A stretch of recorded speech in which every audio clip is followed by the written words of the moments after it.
Hello everybody, welcome to our 5-minute daily devotionals for today. This is a series of short videos sharing some thoughts on a passage mula sa ating Moravian daily text readings. And our passage for today is taken from 1 Corinthians chapter 15, verse 29 to 41. Again, this is a continuation ng ating pag-aaral ng unang sulat ni Pablo do sa mga believers sa Corinth, so 1 Corinthians. Based sa mga nakarang mga dalawang araw, we've been talking about the importance and the significance, the centrality of the resurrection from the dead sa ating pananampalataya and how the resurrected Christ made it possible for us to enjoy salvation, eternal life, and victory over sin and death. Ngayon, Paul is laying down another argument in favor of the resurrection from the dead.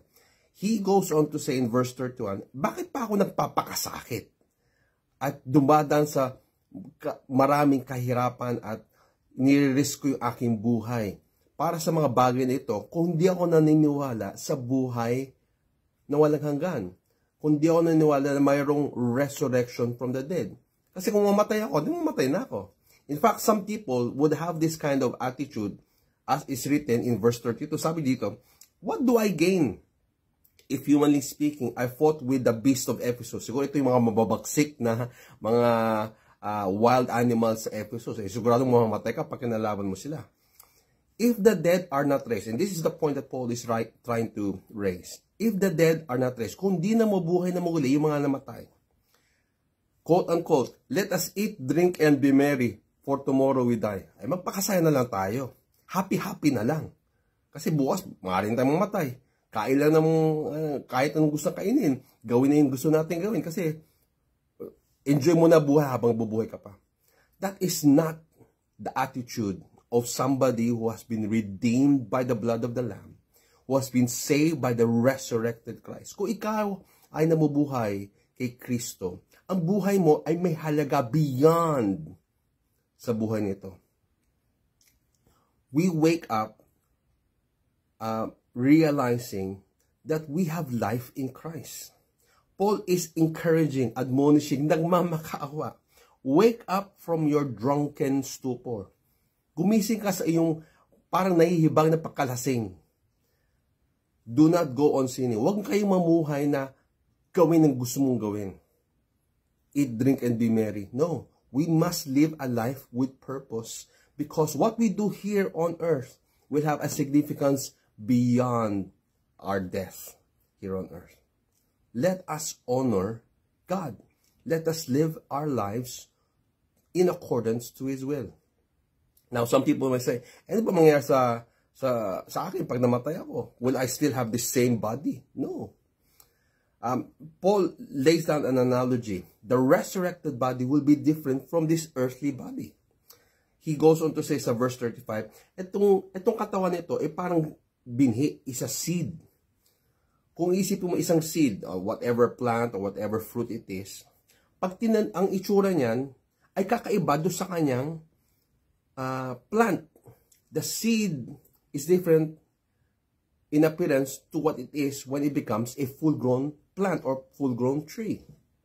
This is but a shell, a form that is temporary. It must die first. It must be buried in the ground first. Yes, signifying death.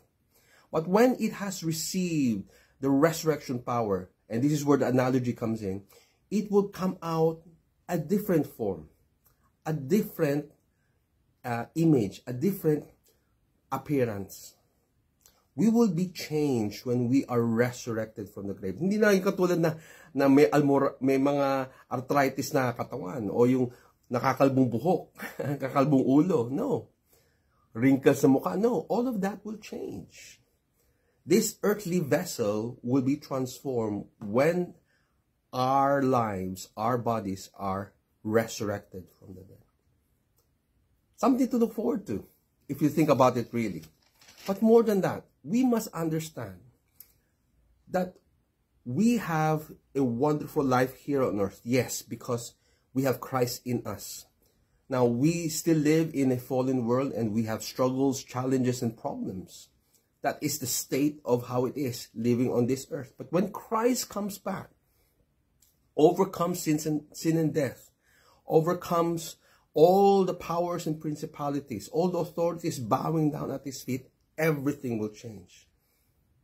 He will be preeminent and in authority over all these things. And we will have a resurrected body. Panghawakan natin yan. Let that be our hope. A better life in Christ. Beyond what this world can give any of us. God has a plan for you and me.